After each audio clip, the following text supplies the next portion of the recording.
What's up, guys? Kimmis here from Meanwhile in the Man Cave. We take a look at all things pop culture, games, toys, or anything we think is cool. And today we are taking a look at another Marvel Select figure. This is the modern day version, comic version that is, of the mighty Thor. Marvel Comics Thor first appeared in the Marvel Comics anthology series called Journey into Mystery number 83 in August of 1962 and was created by Stan Lee, Larry Lieber, and Jack Kirby. This early adventure introduces readers to Dr. Donald Blake, who happened to be vacationing in Norway when he ends up running into a race of aliens called the Cronins. While taking refuge in a cave, he ends up finding a simple cane, which, upon being struck on the wall of the cave, becomes the Hammer of Thor, and he himself becomes the god of thunder. In these early adventures, if Thor became separated with the hammer for more than a minute, he ended up reverting to his civilian identity of Donald Blake. So, let's take a look at the box here. More just of a blister pack we got. Little artwork down here. Little artwork on the side, pretty cool. And a picture of the figure itself on the back. Let's not waste any time. Let's bust Thor out of this package and we'll take a look.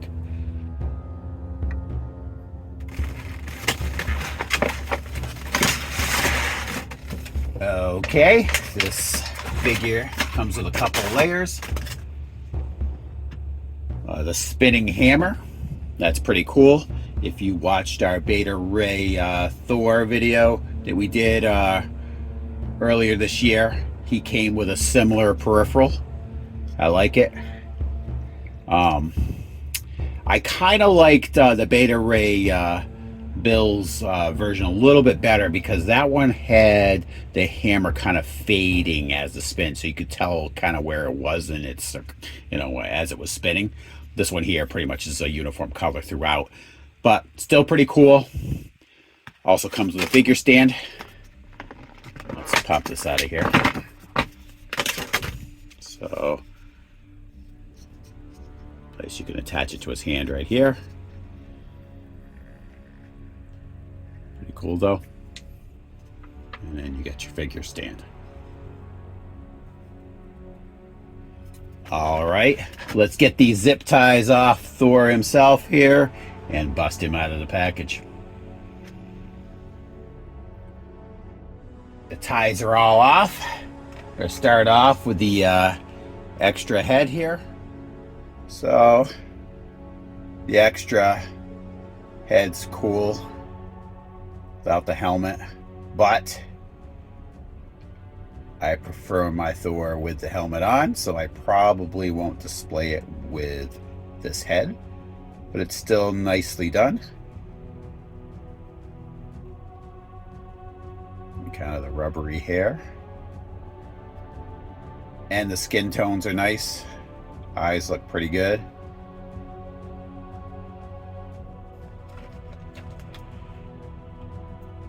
And you've got an extra fist here. This fist is for holding the hammer, I would assume. These Marvel Select figures are done pretty well. And the Hammer of Thor. I really like the hammer. Looks nice.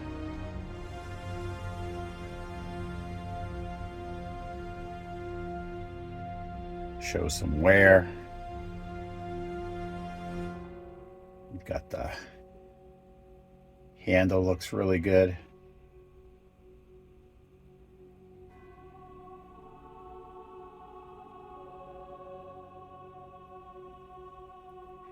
And I will leave this head on. I think this head looks really good. with the scowl on his face. Not the clown comedian Thor that we have in the MCU.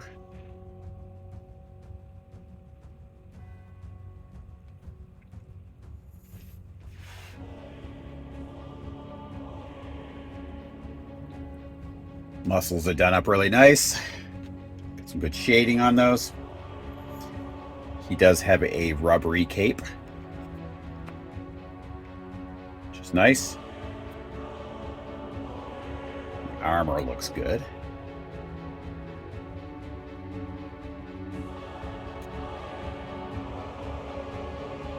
Straps on the boots and everything look good. All right, let's do his articulation. We're going to start off with the head. So, some tilting back. Not a whole lot, but there is some. The hair is going to prevent his head from tilting back that far. It will also tilt forward. The wings on his helmet do have some flexibility to them. Get you left and right motion for the head. Lateral movement with the shoulder. Also, between the shoulder and the bicep, you have a joint there for some shifting. The arm, which is nice. Single elbow joint. Not a whole lot of flexibility there, not a ton, but you don't really need it. You have some twisting at the wrist, and there is a hinge for moving up and down. Not a big range of motion there, but it does move. All those motions should be the same over here on the other side. Not going to repeat that. If I notice something different when I'm posing him, I will let you guys know.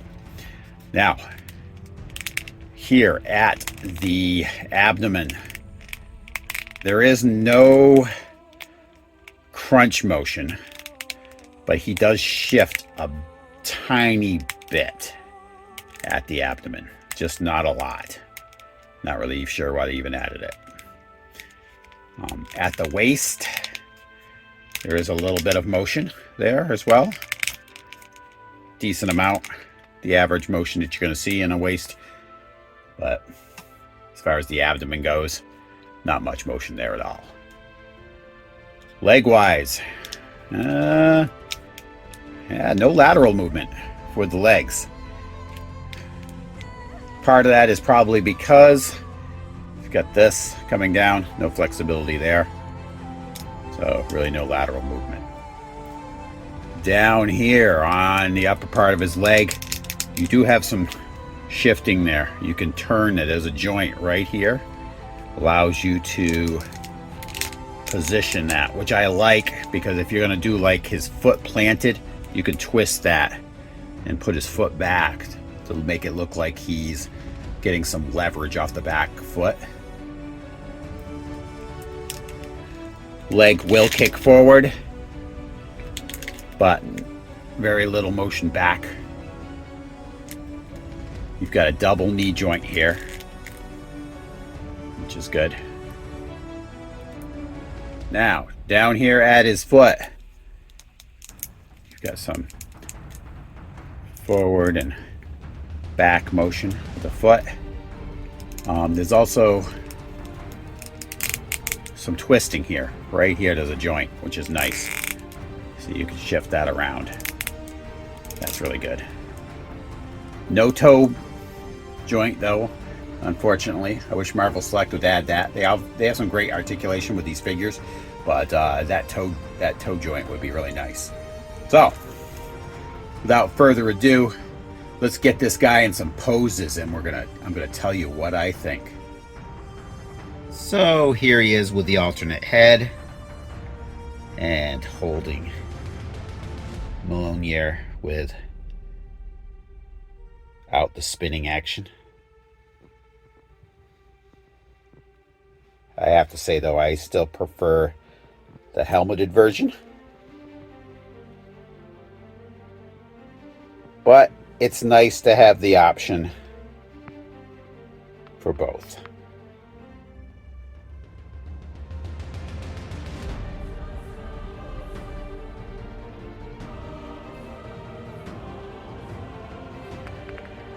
I am really digging this Thor figure. Sculpt is really nice. The posability is great. Decided to go with a spinning hammer. To me, it's the only way to go with this figure, because he's so dynamic when he's holding it like that. Very imposing. The paint is really nice.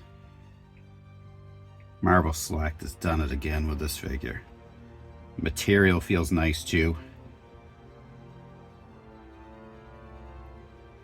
And the stand was handy. That way, you know, if you position it right, you can get him in a really good stance, even with all the weight, because this figure is actually fairly heavy, and that hammer, you know, can throw the balance off a lot, but the figure stand counteracted that really well.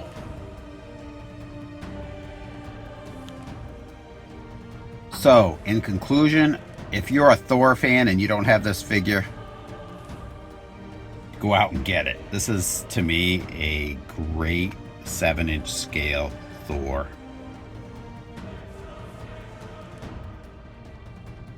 The choice of colors, the articulation, to me, it's all top notch.